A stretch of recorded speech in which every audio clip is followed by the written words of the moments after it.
जब बात हमरा इज्जत औकात प करब नाही माफ गोली मारब सीधा माथ प।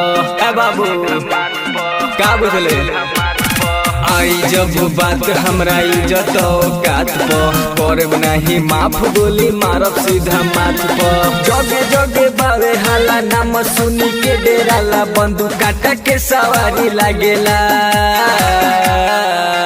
हथ करियब हाथ में न भारी लागेला रंगदार हई जेल ससुरारी लागेला। हथ करियब हाथ में न भारी लागेला रंगदार हई जेल ससुरारी लागेला।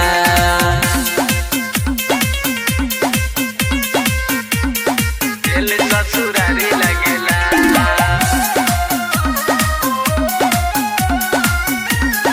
जेल ससुरारी लागेला। जेल औरी बेल से पुराना बाता लूक रे तोरा जैसा लइका दिने में देनी फूक रे। जेल औरी बेल से पुराना बाता लूक रे तोरा जैसा लइका दिने में देनी फूक रे। अपराधी अपराध के अगारी लगेला। हथ करियब हाथ में न भारी लागेला रंगदार हई जेल ससुरारी लागेला। हथ करियब हाथ में न भारी लागेला रंगदार हई जेल ससुरारी लागेला।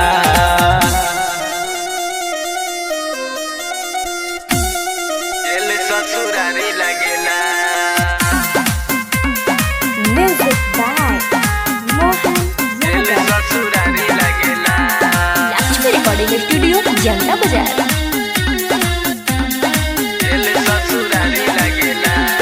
पंच पंचायत नहीं साथ दी थाना होई बदमाश पूरा जानेला जमाना।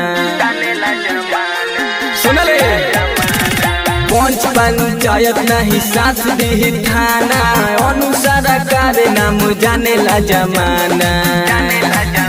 राजू बाबू यहाँ रोजे रंगदारी लागेला।